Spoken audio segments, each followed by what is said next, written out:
اسلام کی تعلیمات پر دو حصے ہو گئے. اتنا پوائنٹ کلیئر ہو گیا جتنی میں نے بات چیت کی؟ کوئی کنفیوژن تو نہیں ہے؟ اب آ جائیے اسلام. ایک بڑا اہم اور اساسی پوائنٹ جس کو سمجھنے کی ضرورت ہے. اسلام ماحولیاتی تحفظ کو یقینی بنانے کے لیے کیا بنیاد فراہم کرتا ہے، یہ سمجھنی ضروری ہے. آپ میں سے اکثر شاید یہ نقطہ پہلی دفعہ سنیں گے. اسلام، پوائنٹ سمجھیے، اسلام ماحولیاتی تحفظ کو یقینی بنانے کے لیے کیا بنیاد فراہم کرتا ہے، آپ کو کیسے کنونس کرتا ہے، یہ اصل چیز ہے. جب آپ اس سے پوری توجہ سے سمجھیے گا اس نقطے کو، یہ ایک پورا پرسپیکٹیو ہے، قرآنک پرسپیکٹیو جو وہاں سے ڈرائیو ہوا ہے. جب آپ اس پر توجہ دیں گے آپ کو حیرت ہو جائے گی کہ کس طریقے سے قرآن مجید نے بیٹا آپ لوگوں نے ہنسنا تو آپ باہر تشریف لے جائیں. ڈسپلن کلاس کا آپ لوگ میچور لوگ ہیں، ایسا نان سینس نہیں ہونا چاہیے. آپ لوگ اب اس پر توجہ دیں گے کہ وہ بیسز کیا ہیں. مثلا یہ ہے نا جی، یہ لکڑی ہے جس پہ یہ ٹیبل جس کو کہہ رہے ہیں، یہ ان دو بیسز پہ کھڑی ہے نا. آپ کو کلیئر ہے، آپ کو کوئی ابہام نہیں کہ یہ اس لیے کھڑی ہے، اس پر یہ کتاب پڑی ہے، یہ بوتل پڑی ہے، یہ ٹیشو کا ڈبہ پڑا ہے، کیونکہ آپ کو اس کی بیسز کلیئر ہے، لہذا سوال ہی نہیں پیدا ہوتا. تو انسانی ذہن کی ساخت ایسی بنی ہے کہ سوال وہاں پیدا ہوتا ہے جہاں پر بیسز کلیئر نہ ہو. اور ہمارے اکثر مذہبی اعتقادی چیزیں جو ہم مانے پھرتے ہیں سنی سنائی لوگوں سے، کبھی اس سے سن لی کبھی اس سے سن لی، اور ہم ادھر جا کے آرگومنٹ کر رہے ہیں ادھر جا کے آرگومنٹ کر رہے ہیں. آئے روز نہیں کسی سے بات یوٹیوب پہ سن لی تو پورا عقیدہ ہی بدل دیتا. یہ پتہ کیوں ہے؟ چونکہ ہماری نہ پرانی بات کی بیسس تھی نہ نئی بات کی بیسس. یہ بیس لیس اسلام چل رہا ہے سارا معاشرے میں. بتانے والوں نے بھی بیسس نہیں پڑھی، سننے والوں نے بھی بیسس نہیں پڑھی. نہ کسی کو اصول فقہ کا پتہ، نہ کسی کو اصول حدیث کا پتہ، نہ کسی کو اصول تفسیر کا پتہ، نہ کسی کو علوم القرآن کا پتہ، نہ کسی کو علوم الحدیث کا پتہ، نہ کسی کو علوم الفقہ کا پتہ. کخ پتہ نہیں ہے، نہ صرف کا پتہ، نہ نحو کا پتہ، نہ یہ پتہ کہ اس سے پہلے بڑوں نے اس کی انٹرپریٹیشن کیا کی. ہر بندہ ہی مجتہد بن گیا. ایک حدیث پڑھی جی میری سمجھ میں یہ آتا ہے، یہ غلط نہیں ہے، میری سمجھ میں آتا ہے، لیکن جو بڑے اس سے پہلے سمجھدار تھے وہ اس کو کیسے سمجھ کے گئے. پھر امت نے اجماع کے ساتھ ایک جو پیراڈائم منتخب کر دیا، کہیں آپ کی بات اس پیراڈائم سے تو نہیں ٹکرا رہی. یعنی آپ ایڈے سیانے کیسے ہو گئے کہ 1200 سال میں کسی کے ذہن میں وہ بات نہیں ہے جو آپ کے ذہن میں آ رہی ہے. یہ جہالت ہے. اور آپ کا علمی رابطہ جب پچھلی 12 صدیوں سے کٹ جاتا ہے، اتنے بڑے بڑے علماء محدثین آئے، 1000 سال اسلام نے راج کیا ہے 2.5 بر اعظموں پر. پھر مسلمان حکمرانوں کی حرکتوں کی وجہ سے مسلمان آج اس شکل میں آ گئے. تو لہٰذا ہر شے کی بیس ہونی چاہیے. بیس لیس بندے کی بات کبھی نہیں سننی چاہیے جس کو بنیادیں ہی نہیں پتہ، جس کو 2 عربی عبارت ہی پڑھنی نہیں آتی. تو اسلام ماحول کو سمجھانے کے لیے ایک بنیاد قائم کرتا ہے، ماحول کی امپورٹنس. میں اگر اس جملے کو 100 دفعہ بھی دہراؤں تو میں سمجھتا ہوں تھوڑا ہے. اس پوائنٹ کو آپ نے سمجھنا ہے. وہ پوائنٹ کیا ہے؟ اسلام نے ماحول اور کائنات کے اندر موجود عناصر کے بارے میں جو تصور پیش کیا وہ یہ کہ اس کائنات کی ہر شے کے ساتھ جاندار جیسا سلوک کیا جائے. ہر چیز اس ماحول کی ایک احساس رکھتی ہے، محسوس کرتی ہے. اس کے اندر ایک تصور حیات کہہ لیں یا شعور کہہ لیں، اس کے اندر پایا جاتا ہے. جن چیزوں کو آپ بے شعور کہتے ہیں ان کے اندر بھی شعور ہے. یہ قرآن کا نقطہ نظر ہے. آپ مجھے ایک بات بتائیں، اگر آپ اس ٹیبل کو کوئی بڑے چاقو کے ساتھ یا چھری کے ساتھ مارے تو کیا ہوگا؟ آپ کے ذہن میں صرف یہ خرابی آئے گی کہ یہ ٹوٹ گیا ہے، چونکہ آپ یہ یقین رکھتے ہیں کہ اس کے اندر احساس اور شعور نہیں ہے. اگر اسی سے کسی انسان کو یا جانور کو مارے تو آپ فوراً کہیں گے یار اس کو تکلیف ہو رہی ہوگی، ہے کہ نہیں ہے؟ وہ تکلیف کا تصور اٹھا کے اسلام پورے ماحول پہ لایا ہے. اور یہ کہانی نہیں ہے، ابھی میں آیتیں آپ کے سامنے پیش کروں گا، آپ حیران ہو جائیں گے. زمین میں احساس ہے، پتھروں میں احساس ہے، سمندروں میں احساس ہے، درختوں میں احساس ہے. اور یہ کہانی نہیں، قرآن مجید کی آیات، صرف قرآن اور کچھ نہیں.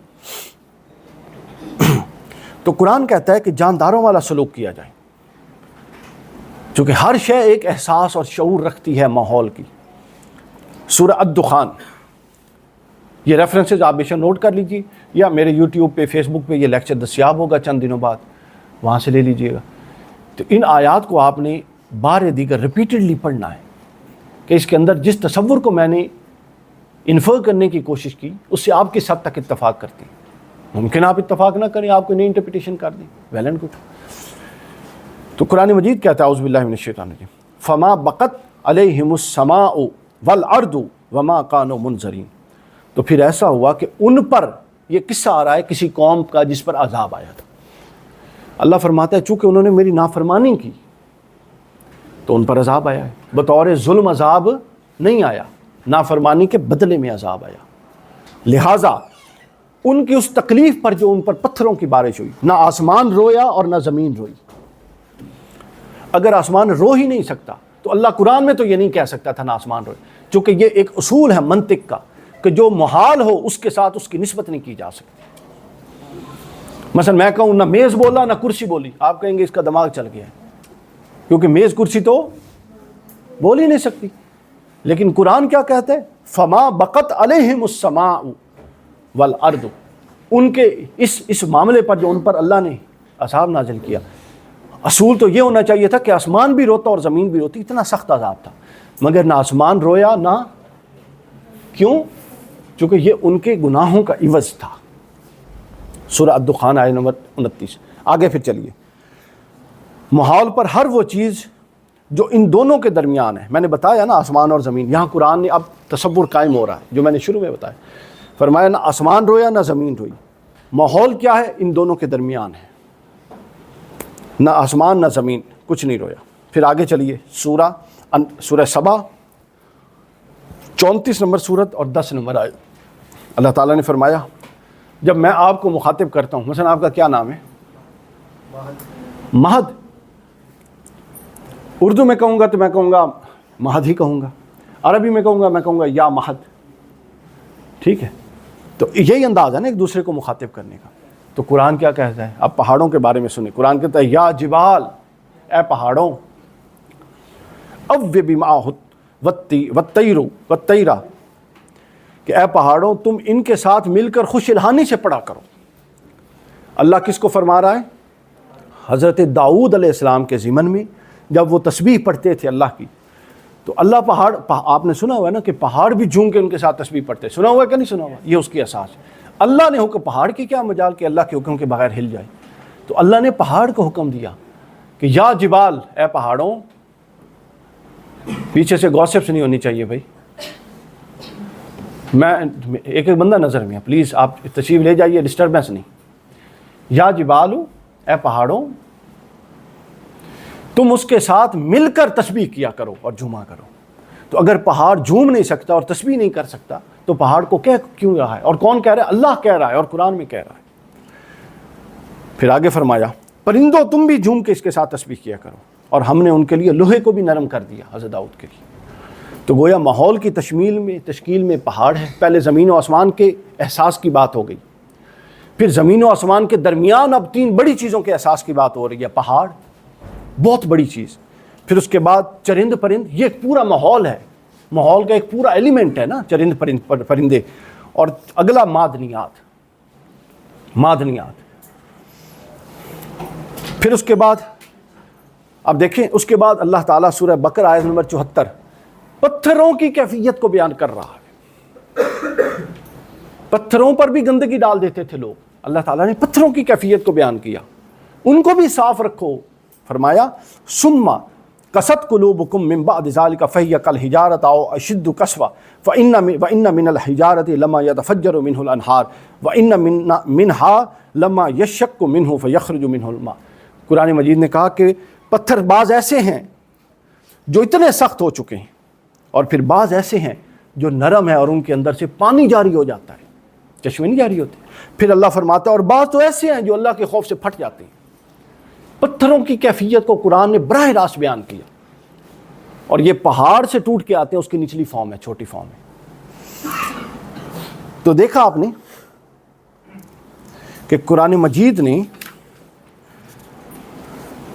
اس ماحول کو کیسے مضبوط کیا، یعنی ماحول کو کیسے کانسیپٹ قائم کیا۔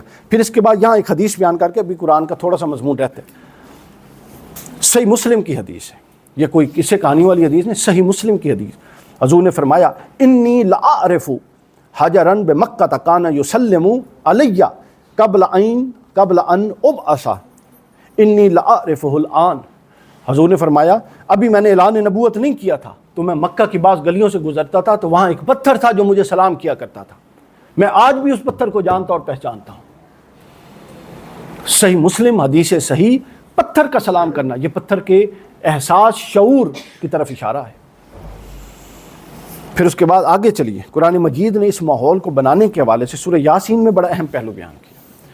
یہ جو پہلو ہے، اب ہم گفتگو کو ختم کرنے کی طرف جا رہے ہیں، اور اسلامی تعلیمات میں جو ماحول کی سگنیفیکینس ہے اس کے دو اہم پہلو تھے۔ ایک پہلو جو میں نے بیان کر دیا کہ ہر چیز کے اندر ایک احساس کا تصور قائم کیا جائے، اور قرآن نے بھی کیا، میں نے 4 مثالیں دے دی۔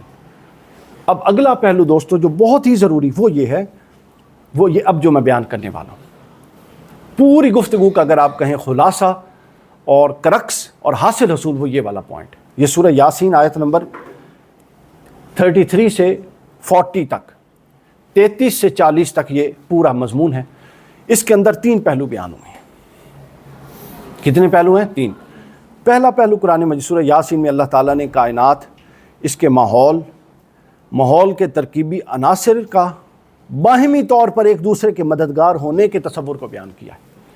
یعنی یہ جو ماحول ہے یہ اپنی اصل شکل میں قرآن کہتا ہے قائم تب رہتا ہے چونکہ ماحول ایک چیز نہیں ہے، یہ اجزاء سے مل کے بنا ہوا ہے، مرکب ہے۔ اتنی بات تو کلیئر ہے۔ تو قرآن مجید کہتا ہے اس کے سارے اجزاء میں سے ہر جزو دوسرے کو سپورٹ کرتا ہے الائیو رہنے میں، زندہ رہنے میں۔ اس کی تخلیق ایسے کی ہے کہ ان میں سے ہر جز دوسرے کو سپورٹ کر رہا ہے۔ آیت سنیے اور آپ لطف اندوز ہوئیے قرآن کے حکمت سے۔ اللہ نے فرمایا وَآیَةٌ لَهُمُ الْأَرْضُ مَيْتَةً وَأَحْيَيْنَاهَا۔ کیا کہا کہ یہ جو اللہ کی آیت ہے، نشانی ہے، وہ کیا ہے؟ لَهُمُ الْأَرْضُ مَيْتَةً أَحْيَيْنَاهَا، کہ زمین جو مردہ ہو چکی تھی، بنجر تھی، زمین ماحول کا حصہ ہے کہ نہیں؟ پانی ماحول کا حصہ ہے کہ نہیں؟ اللہ تعالیٰ اب یہ پوائنٹ اسٹیبلش فرما رہا ہے کہ وہ کیسے ماحول کے ایک جزو کو دوسرے جزو کو الائیو رکھنے کے لیے استعمال کرتا ہے۔ زمین مردہ ہو چکی تھی، اللہ فرماتا ہے میں نے پانی برسایا اور زمین کو پھر سے زندہ کر دیا۔ ہوئی کہ نہیں ہوئی زندہ؟ تو دیکھیے کہ ماحول ہے کہ ایک عنصر نے جو ڈیڈ ہو رہا تھا، بنجر زمین، ماحول ہی کے دوسرے عنصر نے جو پانی تھا اس کو سپورٹ کیا اور اس کی جو مردگی تھی اس کو پھر حیات میں بدل دیا۔ اس کے اندر کتنے خیر کے پہلو ہیں۔ پیسفل کو ایگزسٹنس، ایک دوسرے کو سپورٹ کرنے کا کتنا بڑا سبق ہے۔ اگر ایک بندہ ایک اینگل سے ویک ہے تو عین ممکن ہے وہ کسی دوسرے اینگل سے بڑا مضبوط ہو۔ کسی کا ایک سبجیکٹ ویک ہے، دوسرے عین ممکن۔ تو جب آپ اس طرح ایک دوسرے کی کمیوں کو اکاموڈیٹ کرنے کے لیے ایک دوسرے کو ہیلپ کریں گے تو سب آگے بڑھیں گے۔ لیکن بدقسمتی سے ہمارا رویہ یہ بن گیا کہ جس کی جو خامی ہم اس کو پکڑ کے اچھال دیتے ہیں، وہ پھر ہماری خامی کو اچھالتا ہے، اور یوں معاشرے میں صرف خامیاں ہی خامیاں نظر آ رہی ہیں۔ ایسا نہیں کہ خوبیاں نہیں ہیں، پرابلم یہ ہے کہ ہم خوبیوں کو اچھالنے والے نہیں رہے۔ تو قرآن نے کیا اصول دیا؟ فرمایا لہم الارض ارض المیتۃ احییناہا، زمین مردہ تھی، یہ ایک عنصر ہے ماحول کا، ہم نے پانی دوسرے عنصر کے ذریعے اس کو زندہ کر دیا۔ پھر آگے کہا وَأَخْرَجْنَا مِنْهَا حَبًّا فَمِنْهُ يَأْكُلُونَ، پھر ہم نے اس سے دانے، غلہ، پھل پھول نکالے۔ اب دیکھیے جب تک وہ مردہ تھی تب تک وہ انسانیت کے لیے سپورٹیو نہیں تھی۔ ایک عنصر پانی ملا، وہ زندہ ہو گئی، اور زندگی اس قابل اس کو کر دیا کہ اب وہ دوسرا عنصر جو ماحول کا ہے، انسان بھی ماحول کا حصہ ہے کہ نہیں ہے، اس کو سپورٹ کرنے لگی اور اس کو پھل اور دانے دینے لگی۔ پوائنٹ سمجھ لیں؟ پھر آگے چلیے وَجَعَلْنَا فِيهَا جَنَّاتٍ فِيهَا مِن نَخِيلٍ وَأَعْنَابٍ، پھر ہم نے اس سے انگور اور بہت ساری چیزیں بنائی۔ پھر آگے فرمایا وَمَا عَلِمْتُهُ أَيْدِيهِمْ أَفَلَا يَشْكُرُونَ، یہ سب کچھ بنا کے اللہ کہتا ہے اب انسان کو غور کرنا چاہیے، یہ ماحول کو اتنے زبردست طریقے سے ڈسپلن دینے والا کون ہے میرے سوا؟ یعنی پہلے سب بنایا، ان عناصر کے ایک دوسرے کو سپورٹ کر کے پورے ماحول کو الائیو کرنا، زندہ رہنا بتایا، اور پھر اس پورے پروسیجر کو اپنی توحید کی دلیل کے طور پہ پیش کر دیا. پہلا پوائنٹ ختم ہو گیا. اب دوسرے پوائنٹ پہ آئیے. دوسرا پوائنٹ یہ ہے، آگے فرمایا سبحان الذی، یہ وہی تسلسل آ رہا ہے، پاک ہے وہ ذات، خلق الازواج کلھا مما تنبت الارض، کہ اس نے ہر شے کو جوڑوں کی شکل میں بنایا. چونکہ ماحول کا ایک ہے ماحول کا باقی رہنا. کیا ہے لفظ بولیے؟ بقا، باقی رہنا. باقی رہنے کا پروسیجر اوپر آ گیا کہ آپ باقی تب رہیں گے اور آپ کا ماحول باقی تب رہے گا جب آپ ایک دوسرے کو کیا کریں گے؟ سپورٹ کریں گے. اور کیسے سپورٹ کریں گے؟ پازیٹیولی سپورٹ کریں گے. اور پھر دوسری پہلو کیا بیان کیا؟ دوسرا پہلو ہے کہ ٹھیک ہے باقی تو رہ گیا، معاشرے نے صرف باقی نہیں رہنا، آگے بھی تو بڑھنا ہے. آگے بڑھنے کے لیے کیا لایا عمل ہے؟ قرآن نے کہا آگے بڑھنے اور نشو نما کے لیے ہم نے جوڑوں کا نظم بنا دیا. ہر شے میں جوڑے بنا دیے، انسانوں میں بھی جوڑے بنا دیے، پودوں میں بھی جوڑے، ہر شے میں جوڑے. تو یہ جو جوڑوں کا بننا ہے یہ ماحول کے ارتقاء کا باعث بن گیا. ماحول اب آگے بڑھ رہا، اس کی نشو نما ہو رہی ہے. پھر اس کے بعد آگے تیسرا نقطہ بیان کیا. پہلا ماحول کی بقا، دوسرا ماحول کی نشو و نما، اور تیسرا آگے بیان فرمایا کہ بہت سی چیزوں کا اب جب ماحول بچ بھی گیا اور ماحول تربیت پا کے پروان بھی چڑھ رہا ہے تو اگلی چیز آتی ہے کہ اب اس ماحول کو اعتدال پہ رکھ کے چلایا ہمیشہ تاکہ یہ ہمیشہ باقی بھی رہے اور ہمیشہ آگے بھی بڑھتا رہے. اس کے لیے قرآن مجید نے کہا اس کے لیے ضروری ہے کہ ہر شخص اپنے آپ کو حد اعتدال میں رکھے، اس کی فکر بھی حد اعتدال میں ہو، اس کا عمل بھی حد اعتدال میں ہو. وہ محبت میں بھی ایکسٹریمسٹ نہ ہو، وہ نفرت میں بھی ایکسٹریمسٹ نہ ہو. ہم محبت میں بھی ایکسٹریمسٹ ہیں، نفرت میں بھی ایکسٹریمسٹ ہیں. یہ ویسے بھی بر صغیر کے لوگوں کا مزاج ہے، ایکسٹریمسٹ ہے ہر معاملے میں. سر کا کوئی کام نہیں کرتے، جو کام کرتے ہیں وہ لاوالی پن کے ساتھ کرتے ہیں، عارضیت کے ساتھ کرتے ہیں، وقتی پن کے ساتھ کرتے ہیں. ابھی چاہتے ہیں کہ جو چاہتی ہیں فوراً حاصل ہو جائے، ایک منٹ نہ لگے. اس کے جو مراحل ہیں، پروسیجرز ہیں، وہ طے نہ کرنے پڑیں، فوراً سے حاصل ہو جائے. اور جب بے دل ہوتے ہیں تو پھر تھوڑا کمپرومائز بھی نہیں کرتے، کہتے ہیں فوراً جان چھوٹ جائے اور ہر چیز واپس ہو جائے. یہ جو طبیعت کی خرابی، مزاج کی خرابی ہے، قرآن مجید اس کو اکاموڈیٹ نہیں کرتا. یہ آپ نے اصلاح کرنا. یہ پہلو یہاں پر بیان کیا اور فرمایا وَالشَّمْسُ تَجْرِي لِمُسْتَقَرٍّ لَهَا ذَلِكَ تَقْدِيرُ الْعَزِيزِ الْعَلِيمِ. پھر اس ماحول کو بچا کے، اس کی نشو نما دے کے، اس کو اللہ نے ایک ایسے نظم میں دے دیا کہ سورج ہمیشہ اپنے مدار کے گرد کام کر رہا ہے اور اس سے آگے پیچھے نہیں ہو سکتا. اب وہ حد اعتدال اور توازن میں آ گیا. پھر وَالْقَمَرَ قَدَّرْنَاهُ مَنَازِلَ حَتَّىٰ عَادَ كَالْعُرْجُونِ الْقَدِيمِ. پھر چاند ہے وہ سورج کے مدار میں نہیں آتا اور سورج ہے چاند کے مدار میں نہیں آتا. یعنی ہر ایک اپنی حد میں ہے، جو حدیں متعین کر دی گئی ہیں. ماحول کے حوالے سے بھی ہم پر حدیں متعین ہیں، یہ نہیں کرنا وہ نہیں کرنا. ابھی تعلیمات ساری اختصار کے ساتھ آ رہی ہیں. تو سامعین کرام یہ تین پہلو اس آیت میں بیان ہوئے ہیں، نوٹ کر لیں. پہلا پہلو کیا تھا؟ بقائے ماحول. دوسرا کیا تھا؟ نشو و نمائے ماحول. اور تیسرا کیا تھا؟ ماحول کو آگے بڑھانا، حد اعتدال میں رکھے. اسی طرح پھر قرآن مجید بہت ساری جگہوں پہ اشارہ کیا، وقت نہیں ہے میں اس کی ساروں کی طرف جاؤں. تو اس کے بعد اب ہم آ رہے ہیں آخری حصے کی طرف کہ یہ ماحول بنا کے اللہ تعالیٰ نے انسان کو دے دیا. اب یہ ماحول ہمارے پاس ہے، ٹھیک ہو گیا. اب ہماری ذمہ داری کیا ہے؟ قرآن مجید فرماتا ہے سورہ ہود آیت نمبر 11 اور 61، سورت نمبر 11 آیت نمبر 61، هو انشاکم من الارض واستعمرکم فیہا. اور اس نے تمہیں زمین میں پیدا فرمایا تاکہ تم اس کو آباد کرو. ڈاکٹر یوسف قرضاوی استعمرکم کا معنی کہتے ہیں کہ تم اس کو تعمیر کرو، پازیٹیولی تعمیر. مکان بناؤ، درخت لگاؤ، جنگل لگاؤ، پودے لگاؤ، اس کو تعمیر کرو. یعنی یہ ماحول بنا کے، یہ نظم قائم کر کے، یہ پورا ایک بلٹ ان سٹرکچر دے کے اب وہ سٹرکچر اٹھا کے پلیٹ میں ہمارے حوالے کر دیا اور کہا یہ گیا تم نے اس کی حفاظت کرنی ہے. تم نے کیا کرنا ہے جی؟ اس کی ماحول سے فائدہ بھی اٹھانا ہے لیکن اس کی حفاظت کرنی ہے. اب اس کی حفاظت کا جہاں معاملہ ہے، اس کی حفاظت کو جزو ایمان بنایا گیا. اب ہم حل کی طرف آ رہے ہیں. ہمیں ترغیبات کون سی دی گئی اس ماحول کی حفاظت کے لیے؟ حضرت ابو ہریرہ روایت کرتے ہیں، صحیح بخاری کی حدیث ہے، مسلم بخاری دونوں میں ہے۔ بخاری میں اس کا حدیث نمبر ہے 35۔ یار اگر جو لوگ بور ہو رہے ہیں وہ جا سکتے ہیں، ڈسٹربنس نہ کیجیے پلیز۔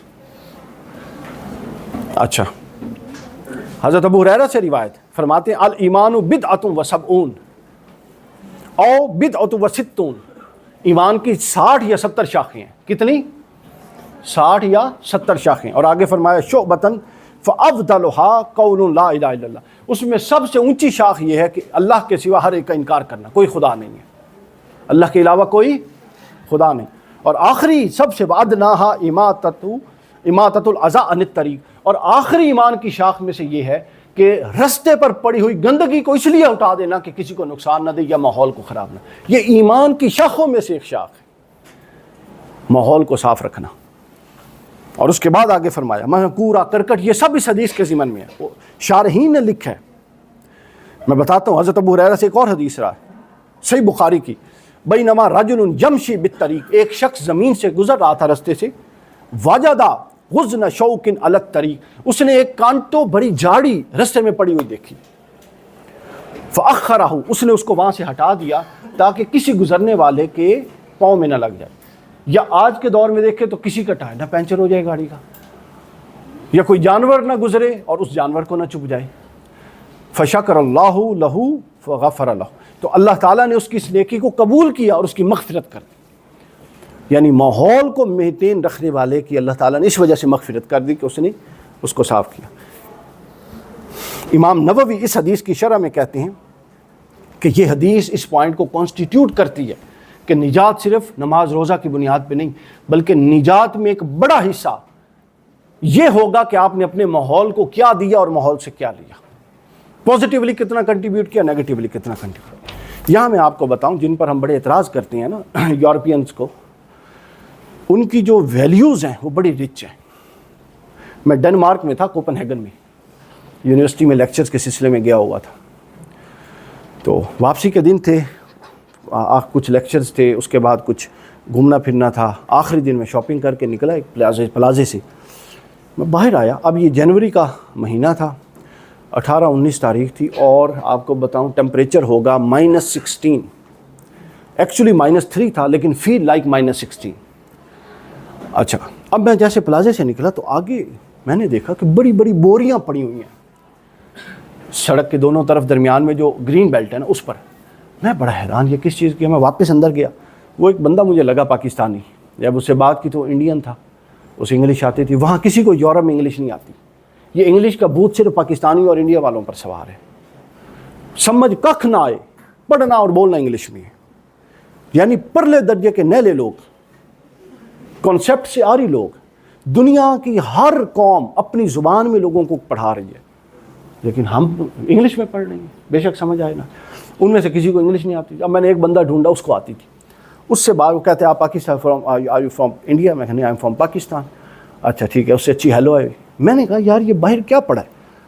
اس نے کہا یہ درخت ہیں اور ٹیمپریچر -16 چل رہا ہے، تو ان پر گورنمنٹ نے اوبلیگیشن لگائی ہوئی ہے، لازمی کیا ہوا ہے کہ ایک درخت ایک گھر کی سراؤنڈنگ میں، کچھ اس نے فیٹس بتائی، اتنے فیٹ کی سراؤنڈنگ میں جتنے درخت آئیں گے ان کی حفاظت اس گھر والے کی ذمہ داری ہے۔ اور وہ کہتے ہیں کہ اگر یہ سر ایک درخت سردی کی وجہ سے سوکھ گیا نا تو ان کو اتنا جرمانہ ہوگا کہ وہ قسطیں بھرتے بھرتے ان کی 2 نسلیں گزر جائیں گی، پتہ نہیں 10,000 کرونے یا کتنا اس نے بتایا۔ میں بڑا حیران ہوا، ان کا وجہ کیا ہے؟ کہتا ہے جی گورنمنٹ کا پوائنٹ یہ ہے کہ یہ درخت 10 مہینے آپ کو فری آکسیجن دے رہا ہے، اب جب 2 مہینے اس پر سخت سردی آئی ہے اور یہ جل رہا ہے تو آپ 2 مہینے بھی اس کو سروائیو نہیں کروا سکتے۔ This is real human and Islamic values regarding environment, یہ ہے اصل انوائرمنٹ کا تحفظ۔ پھر اس کے بعد اب آپ دیکھیے کہ پھر تمام طرح کی آلودگی اس سے منع کیا، ہر طرح کی آلودگی سے منع کیا، وہ صوتی آلودگی ہو، وہ فضائی آلودگی ہو، وہ یہ جو آج کل کام ہو رہا ہے انڈسٹریلسٹ 4, 5, 50, 60 خاندانوں کا پیٹ بھرنے کے لیے پورے ملک کو عذاب میں ڈالا ہوا ہے، زہریلا پانی فیکٹریوں کا وہ زمین میں اصل پانی کے ساتھ ملا رہے ہیں، سوسائٹیوں کے لیے گرینری کو ختم کیا جا رہا ہے، کوئی پوچھنے والا نہیں، کوئی پوچھنے والا نہیں. یعنی لا قانونیت یہ لفظ ہی تھوڑا ہے پاکستان کے قانون کے لیے. اچھا، پھر اس کے بعد آبی وسائل کو، پھر اس کے بعد بازاروں، سیاحتی مقامات کو آپ دیکھیں. کچھ ہماری قوم ہی ایسی ہے، سارا حکومت پہ نہیں ڈال سکتی، ہماری قوم بھی ایسی ہے. یعنی آپ کراچی کے بیچ پہ جائیں، ٹھیک ہے، یا آپ کہیں ہنزا میں جائیں، یا آپ ناران کا خان جائیں، وہاں پر کچرا اور گند تو حکومت آ کے نہیں نہ ڈال جاتی. ہماری قوم ہی ایسی ہے. ہم کل میں جا رہا تھا، موٹر وے سے واپس آ رہا تھا، تو وہ اچھی خاصی گاڑی تھی، انہوں نے پیچھے سے وہ کھا کے تو اس کے ٹفن اور ڈبے زمین پہ پھینک دی موٹر وے پہ. یعنی ہمارے معاشرتی رویے تو یہ ہیں. تو یہ سب گناہ کے زمرے میں ہے. یہ سب کیا ہے بتائیے؟ کیا ہے؟ گناہ کے زمرے میں. اب ہم اپنی گفتگو کو ختم کر رہے ہیں 1 منٹ کے اندر. حضور اسلام نے فرمایا، صحیح مسلم بخاری کی حدیث، ما من مسلم یزرع زرعا، جو مسلمان ایک درخت بھی لگائے گا، آپ سمجھ لیجیے ایک درخت بھی لگائے گا، فرمایا اگر اس کے سائے میں ایک انسان بیٹھے، یا اس کے پھل کو کوئی پرندہ کھائے، یا کوئی جانور کھائے، اس کے کھاتے میں وہ سائے میں بیٹھنا، پرندے کا کھانا، یہ جانور کا کھانا جب تک کھایا اس کے لیے صدقہ جاریہ لکھا جائے گا. پھر آگے فرمایا، حضرت عائشہ فرماتی ہیں ام المومنین، صحیح بخاری کی حدیث، فرمایا جو شخص ایسی زمین آباد کرے جو ویران ہے، اسلام کہتا ہے کہ اس زمین کو اس کا مالک بنا دیا جائے، اس زمین کو اس کا مالک بنا دیا جائے. پھر سائنٹیفکلی اگر آپ دیکھیں تو 100 درخت 5 ٹن کاربن ڈائی آکسائڈ، 400 پاؤنڈ اوزون اور 300 پاؤنڈ تک چھوٹے ذرات جو ماحول کے لیے تباہ کن ہیں، اس کو 1 مہینے میں ابزارو کرتے ہیں. یعنی یہ کتنا اہم رول ہے ان کا اس کے اندر، ماحول کو پازیٹیو بنانے کے اندر. لیکن بدقسمتی کیا ہے؟ بدقسمتی یہ ہے کہ ہمارے ہاں اس چیز کا اہتمام نہیں ہے، ہم اس کو لائٹ لیتے ہیں. اور آخری بات، آج کی گفتگو کی آخری حدیث اور پھر ہم کلوز کریں گے. مسند احمد کی حدیث پاک، حضور نے فرمایا کہ اگر ان قامت الساعۃ بیدہ احدکم، اگر قیامت بالفرض، مثال دے، اگر قیامت برپا ہو جائے، کیا ہو جائے؟ اور اعلان ہو جائے، اور تم لوگ سن لو کہ قیامت آنے والی، اور تم میں سے کسی ایک کے ہاتھ میں ایک پودا ہو، تو اس کو چاہیے کہ قیامت کے واقع ہونے سے پہلے جلدی جلدی زمین میں لگا دیں. آپ اندازہ کر لیں، جلدی جلدی زمین میں لگا دیں. تو لہٰذا یہ ماحول ہمیں ملا ہے، ہم اس ماحول کے محافظ ہیں، ہم اس ماحول کے جواب دہ ہیں. ہم نے یہ ماحول اپنی اگلی نسلوں کو منتقل کرنا. یہ ہم پر ہے کہ ہم کیسا ماحول دے رہے ہیں، یہ ہم پر ہے کہ ہم کتنا ستھرا ماحول دے رہے ہیں. اور ماحول کے اندر چونکہ ہمارا موضوع یہ والا حصہ تھا، ماحول میں آپ اخلاقی قدریں بھی سمجھ لیجئے شامل ہیں. اگر آپ جھوٹ کا ماحول دے رہے ہیں تو بچہ جھوٹا بنے گا. اگر آپ غیبت، چغلی اور بے دینی کا ماحول دے رہے ہیں تو بچہ جھوٹا بنے گا، چغلی والا بنے گا. اگر آپ بے حیائی کا ماحول گھر میں رکھ رہے ہیں اور خود یہ سوچتے ہیں کہ بچہ غوث بن جائے، بچہ بے حیا بنے گا. جو بوئیں گے وہ نکلے گا. یہ نہیں ہو سکتا کہ آم کی گٹھلی سے آپ انگور کا پودا لے لیں، یہ قانون ہی نہیں ہے. قانون کیا ہے کہ جو آپ کریں گے وہی آپ بھگتیں گے. اور یہی قرآن مجید کی بنیادی تعلیمات میں سے ہے.